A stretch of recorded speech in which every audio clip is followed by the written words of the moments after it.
Lake Mead is disappearing, and as the water falls, it is uncovering secrets the desert kept buried for decades. There is a line on the canyon walls of Lake Mead that no artist painted and no engineer designed. It runs level and pale against the reddish-brown rock. A bleached band of mineral stain that circles the whole reservoir like a ring, left inside a giant bathtub after the water has drained away. From a boat on the surface today you have to tilt your head back to find the top of it. It sits about 175 feet above where the water rests now. That distance, like a 17-story building stacked from the water line to the stain, is not decoration. It is a measurement. It is the exact height of what the lake has lost. And here is the part most people never really sit with. The water fell beneath that ring foot by foot year after year. The ground it uncovered did not stay empty. The retreating shoreline began to give things back. Boats that sank in the 1980s, swallowed whole and forgotten, cracked open in the desert sun on ground that had been the lake bed for 40 years. Concrete intake structures that were built to sit deep underwater stood suddenly exposed, and metal barrels came out of the cracked mud, half buried, tilted at strange angles, their lids sealed by decades of pressure and silt. The newly released aerial footage that spread across the internet showed all of it at once. A huge drying basin where a great American lake used to be, and scattered across it the debris of everything the water had been keeping quiet. This is the story of what the drying revealed. It is partly an environmental story, the story of the largest reservoir in the United States, falling to the lowest level it has known since the day it was first filled in the 1930s. But it is also something stranger and older than a drought. Because to understand why Lake Mead is disappearing, you cannot start with one hot summer or with the sprinklers on the lawns of Las Vegas or even only with the changing climate. You have to go back nearly 100 years to a lodge in the high country of New Mexico, to a room full of men arguing over a river, and to one number written on one document, a number that turned out to be wrong. Quietly, disastrously wrong. And the whole modern Southwest was built on top of it. Before any of that, though, it is worth being honest about the kind of story this is because some of what the water uncovered is hard to face. Along that same widening shoreline, as the mud dried and the lake bed grew, searchers found more than sunken pleasure boats. They found human remains. Those discoveries are real. Some of them are part of investigations that are still open today. And some of the people found have never been identified. Which means somewhere there may still be families without answers. That part of this account will be told plainly. And with respect, the facts and their meaning and nothing more. This is not a story about spectacle. It is a story about a lake that shrank until it became a kind of accidental time capsule, and about what drying land tells us when it finally speaks. But the spine of it, the thing that ties the wartime wreckage and the drowned town and the barrels and the bathtub ring all together, is water. So let us start with the lake itself and with the amazing scale of what it once was. Lake Mead is not a natural lake. There was no Lake Mead before people decided there should be one. It exists because of Hoover Dam. That huge wedge of concrete set into a narrow gorge of the Colorado River on the border between Nevada and Arizona. A structure so massive that when it was finished, it was one of the largest man-made objects on Earth. Behind that dam, the river backed up and pooled and spread, drowning canyons and washes and river valleys until it had formed the single largest reservoir in the entire United States. When it reached capacity in 1983, Lake Mead held something like 28.9 million acre-feet of water.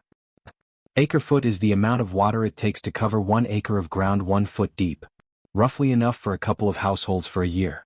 Multiply that by nearly 29 million and you start to understand what was stored there. It was and is one of the great engineered water banks in human history. And it was not built to be admired. It was built to be used. That water is the reason the modern desert Southwest exists in the form we know. The lights of the Las Vegas Strip, the swimming pools and golf courses, and the endless suburbs of Phoenix, the unlikely green squares of the Imperial Valley in California, where lettuce and alfalfa grow in what is otherwise pure desert. All of it drinks directly or indirectly from the Colorado River and the reservoirs that hold it. Tens of millions of people across 7 states and into Mexico depend on that system. Lake Mead is the beating heart of. And that heart, over the last 2 decades, has been running dry. Today the lake sits at about 1/3 of its full capacity. Say that again slowly because the number is easy to pass over. 1/3 full. 2/3 of the water this reservoir was designed to hold is simply gone. The bathtub ring, that pale scar climbing the canyon walls, marks the difference between what was and what remains. Pilots who fly over the basin describe it as the most visible wound on the whole landscape of the American West.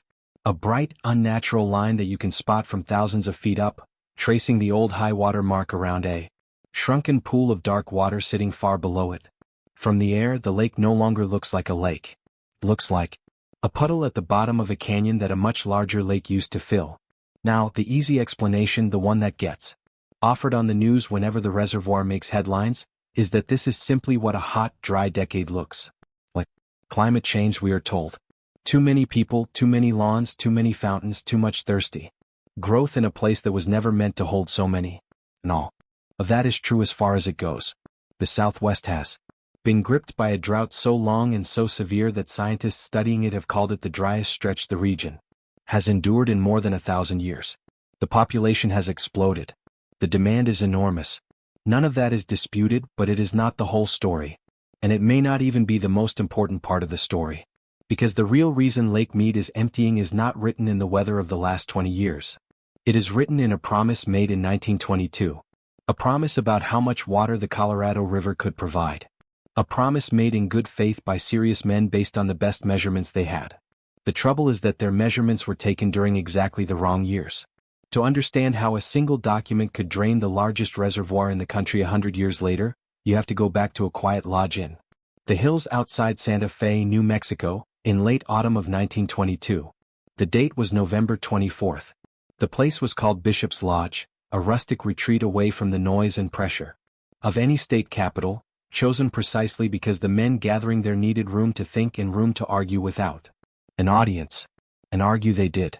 Around the table sat representatives of 7 states: Arizona, California, Colorado, Nevada, New Mexico, Utah, and Wyoming. Each of them was there to fight for a share of a river that ran through or bordered all of their futures. Presiding over the whole tense affair was a rising federal figure, the Secretary of Commerce, a man named Herbert Hoover, who would one day be president, but who at that moment was simply the referee in a fight that had already turned dangerous. And it was dangerous.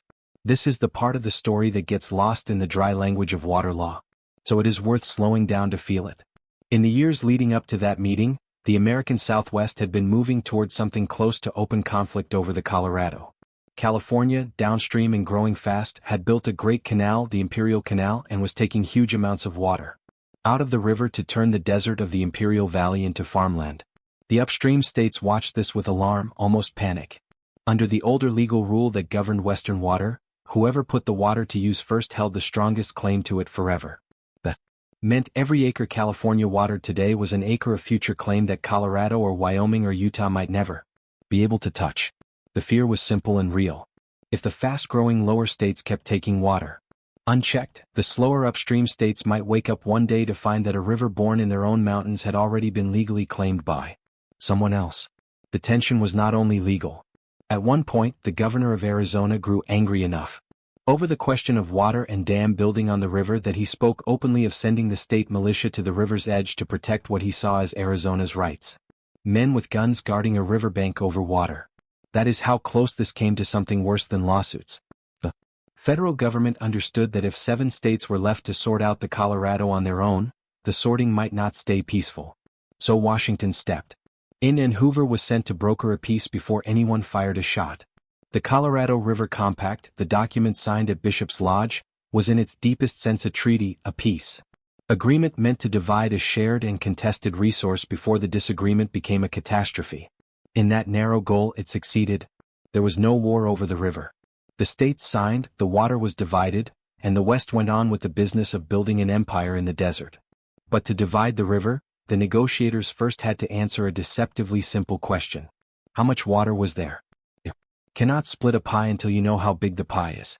And so the engineers turned to the records they had, the gauge readings, the flow measurements, that had been taken at different points along the Colorado over the previous couple of decades. They gathered the numbers from about 1899 through 1921, did the math, and arrived at a figure that would shape the next 100 years.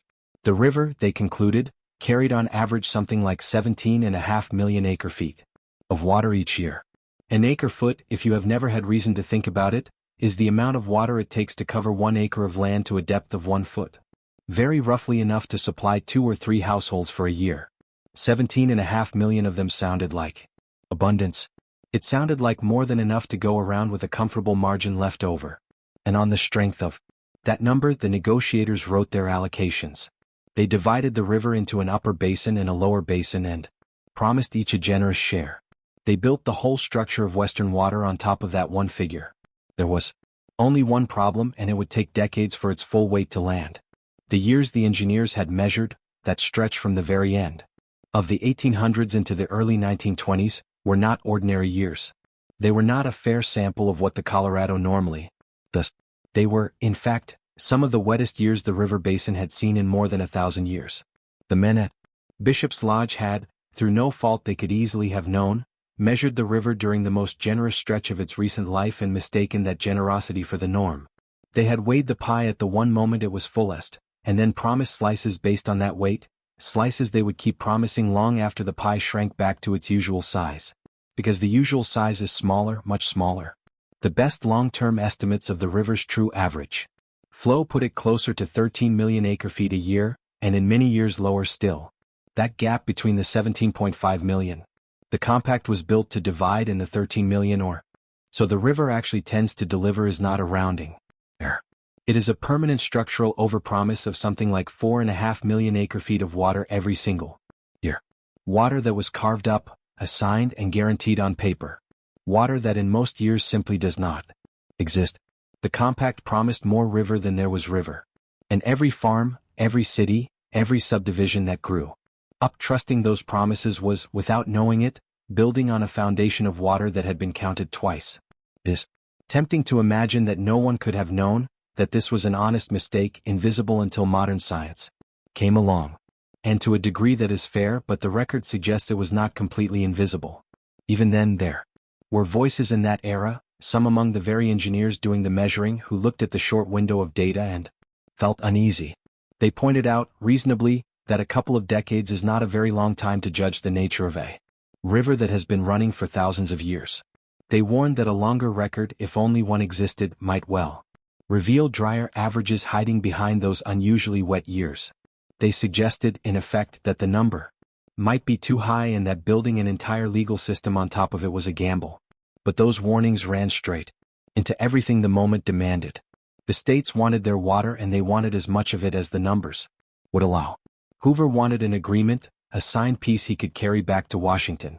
Nobody in that room wanted to hear about a smaller river. And so the warnings were noted and set aside, and the larger number stayed because the larger number let everyone go home with more. And for a very long time, the size of the mistake stayed hidden, not because anyone corrected it but because the weather covered for it. This is the strange mercy at the heart of the story. The reason the flaw could sleep for the better part of a century before anyone was forced to face it. When Hoover Dam was finished in 1936, a wall of concrete more than 700 foot tall wedged into the throat of Black Canyon, the river began to pool behind it, and Lake Mead started to rise. It rose slowly at first, then steadily, filling the drowned canyons and side gulches, climbing the pale rock year after year until it became the largest reservoir the country had ever built. And that reservoir turned out to be more than a water tank. It was a buffer, a margin of error made of water, because a river does not deliver the same amount every year. It swings. Some years the Rockies bury themselves in snow and the spring melt comes roaring down, fat and brown and generous. Other years the snowpack is thin, the runoff weak, and the river arrives quiet and low. Left to itself, that variability would have made the whole system unlivable, feast one year, famine the next, but the reservoir smoothed it out. In the wet years, Mead filled higher than the demands placed on it, banking the extra water behind the dam. In the dry years, the states drew that stored water down, taking more than the river brought, so that cities and farms never felt the pinch. The lake absorbed the swing. And crucially, it absorbed the overallocation too, that structural gap of 4.5 million acre-feet a year. For decades, the wet years came often enough and generously enough to refill what the dry years and the overpromising drained away. The pie really was smaller than the compact claimed, but the reservoir had saved enough slices in the good years to keep serving the extra ones through the lean ones. So, the arrangement worked for close to 70 years. It worked, and worked well enough that hardly anyone questioned it. Las Vegas exploded from a dusty railroad stop into a city of neon and fountains and lawns. Phoenix sprawled across the desert in every direction. The Imperial Valley turned green into one of the most productive farming regions on the planet. its fields fed by canals, carrying Colorado water hundreds of miles from the river's course. Millions of people built their lives quite literally on that stored water. And the ring on the canyon wall, when the lake was full, was nowhere to be seen. It sat below the surface, submerged and forgotten, a scar the water kept politely hidden. In 1983, after a run of especially wet years, Lake Mead reached its high water mark, its surface elevation climbing to nearly 1,225 feet above sea level. The lake was, for practical purposes, full. Standing on the dam that year, a person could have looked out across that vast blue expanse and been forgiven for thinking the desert had been conquered. That the water would always be there. That the promise made in Santa Fe 6 decades earlier had been kept. It had not been kept. It had only been delayed. And the delay was about to run out. Because a buffer only works as long as the deposits keep pace with the withdrawals. As long as the wet years keep arriving often enough to refill what the dry years take, the reservoir can hide the imbalance forever. But if the wet years stop coming, if the average tips quietly and steadily toward the dry, then the arithmetic reverses, the withdrawals begin to outrun the deposits. The stored water starts to drain faster than it can be replaced. And the reservoir, which for 70 years had been the region's greatest strength, becomes the clearest possible measure of its greatest weakness.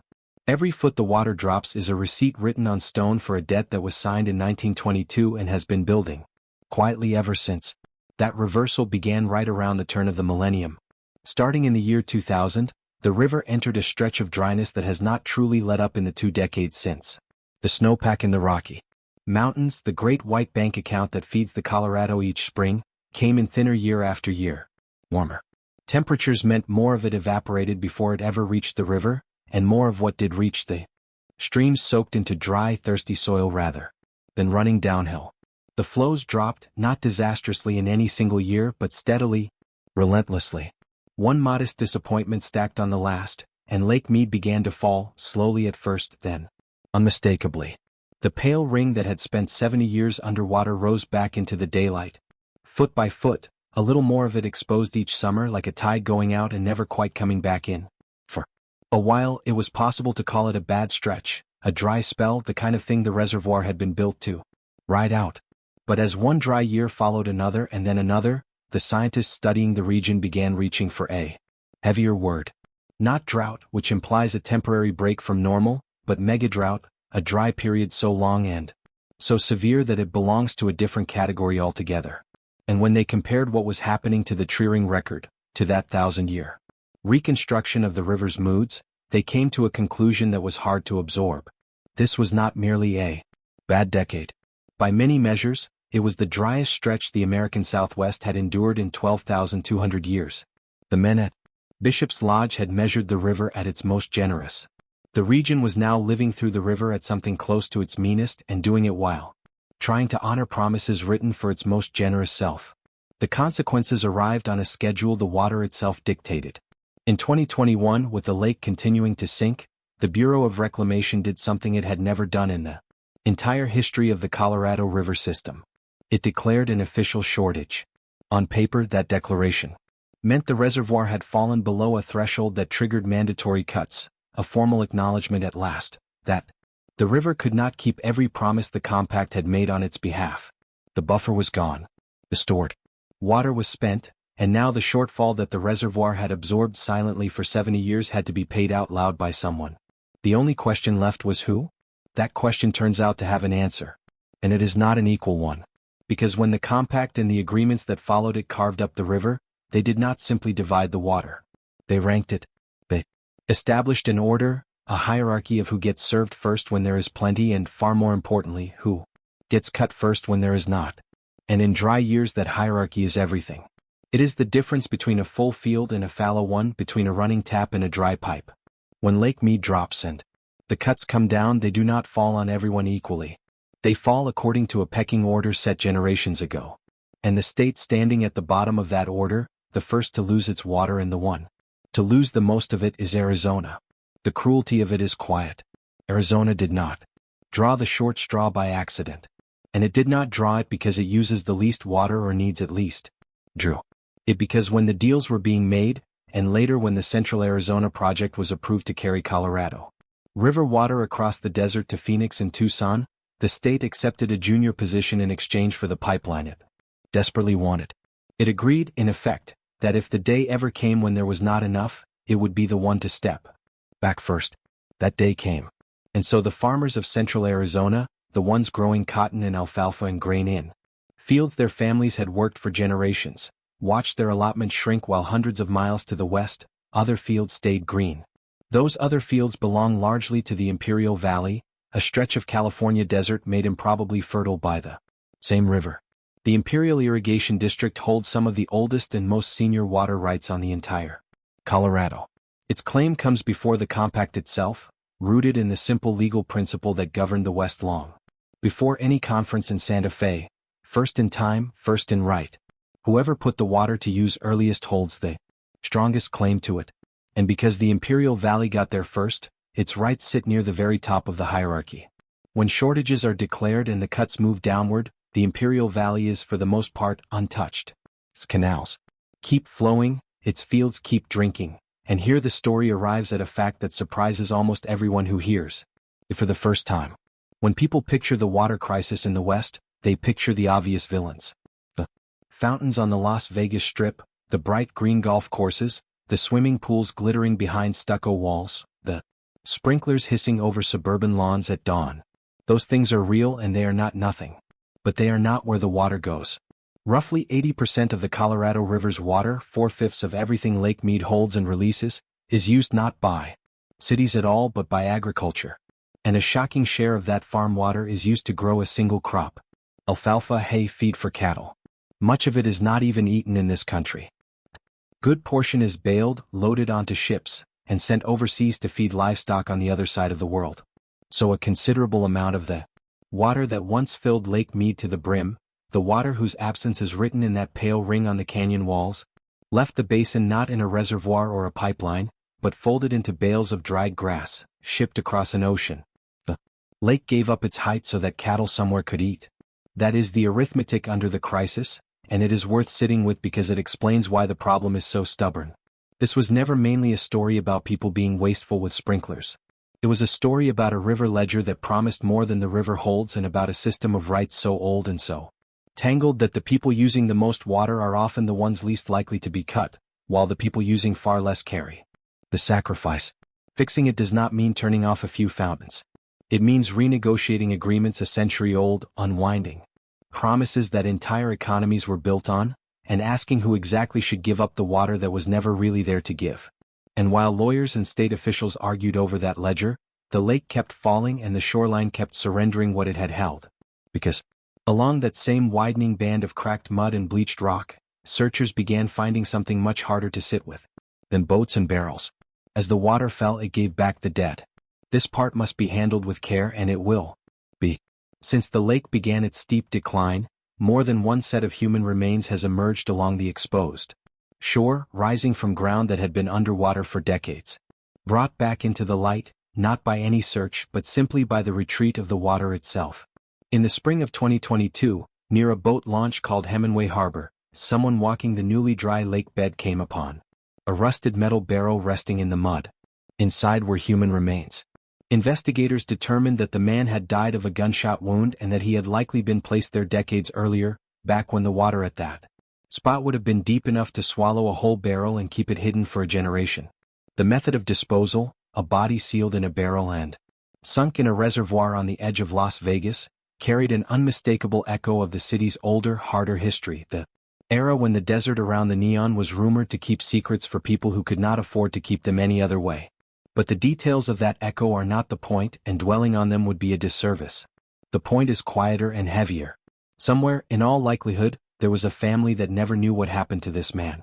A person who left one day and did not come back, whose absence became a question that was never answered, that hardened over the years into something people stopped asking aloud. The lake kept him. And then, when it could no longer hold what it held, it gave him back, not out of justice but out of thirst. The case, as of the last public word, remains open. Some of the other remains found along the shore have never been identified at all. Each of them, in its own way, is a question the water was holding, waiting for the day the water grew too shallow to keep it. So this is what the retreating lake revealed. A pale ring measuring everything that was lost. Sunken boats, and rusted intakes lying in the sun. A promise signed in 1922 that the river was never able to keep. And most soberly of all, the dead the water had kept hidden and finally let go. It is easy to look at all of it and reach for despair, but that is not quite the right response either. Because the truth the shoreline exposed is not a curse. It is information. It is the river, at last, telling the honest number after a century of being asked to pretend otherwise. Levels do rise again in wet years. A good snowpack in the Rockies can lift the surface and cover the barrels and the boats once more. But the long-term pressure has not changed. The math from Bishop's Lodge is still on the books. And upstream, behind another great dam, Lake Powell tells a version of the same story that may prove even harder to face. So here is what I would truly like to know from you. Knowing now that most of the water goes to farming and that the oldest rights are the last to be cut, if the hard choices finally have to be made, who do you think should give up their water first and who should be protected? Tell me below. And if you want to follow the story upstream to Lake Powell, subscribe because that chapter is coming next.